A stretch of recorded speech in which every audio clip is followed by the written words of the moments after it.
Bonjour les enfants, on se retrouve aujourd'hui dans une nouvelle vidéo. Nous allons travailler sur un nouveau défi mathématique. Tu vas devoir prendre la feuille que je te présente maintenant et la mettre face cachée. Il va te falloir trouver le plus vite possible les rectangles qui sont présents sur cette feuille. Donc quand je te donnerai le top départ avec le chronomètre, tu vas devoir retourner cette feuille et trouver le plus vite possible le nombre de rectangles. C'est parti!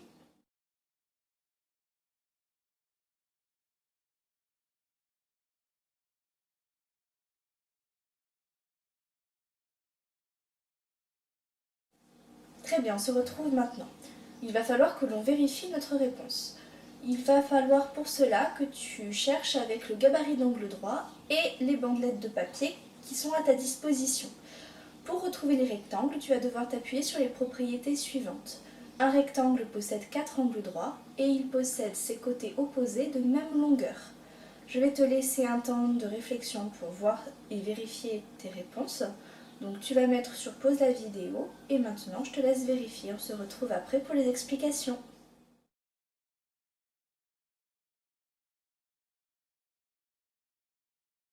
On va maintenant essayer de repérer les rectangles sur cette feuille. On se munit de son gabarit d'angle droit et des bandelettes de papier. On va commencer par vérifier les angles droits de la figure A.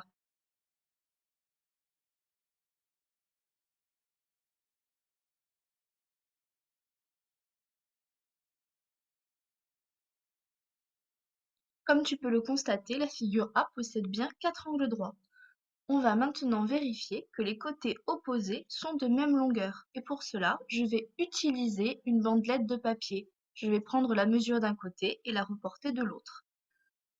À l'aide d'une autre bandelette de papier, je procède de la même manière pour les deux autres côtés qu'il me reste.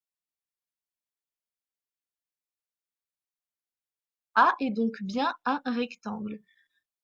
Il possède 4 angles droits que j'ai annotés avec les petits carrés dans les angles et des côtés opposés qui sont égaux. Et je les ai annotés avec un petit trait pour les premiers côtés et deux petits traits pour les deux autres côtés. Je vais maintenant passer à la figure B. Comme tu le constates, elle ne possède pas 4 angles droits. Il y en a déjà un qui n'est pas droit, donc on peut dire que B n'est pas un rectangle. Je vais maintenant passer à la figure C, pour laquelle je vais vérifier que les 4 angles soient droits avec mon gabarit d'angle droit.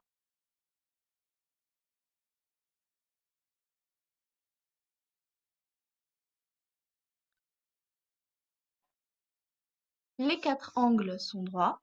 Je vais maintenant pouvoir vérifier que les côtés opposés sont égaux, sont de même longueur. Et je procède avec la technique de la bandelette de papier, reporter la longueur d'un côté sur le côté opposé pour vérifier que les côtés sont bien égaux.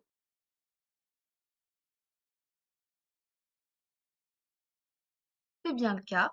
C est également un rectangle, ses côtés opposés sont égaux 2 à 2 et il possède également 4 angles droits. Et on a mis les annotations qui montrent les 4 angles et les côtés opposés 2 à 2 directement sur la figure C.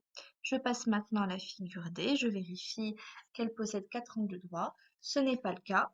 Ici, un des angles n'est pas droit. D n'est donc pas un rectangle. On a donc pu observer les propriétés du rectangle, à savoir qu'il possède 4 angles droits et 4 côtés. Attention, les côtés opposés d'un rectangle ont la même longueur comme tu peux le voir sur la leçon qui est à l'écran. On a terminé pour la vidéo d'aujourd'hui. À très bientôt pour une prochaine vidéo. Au revoir les enfants!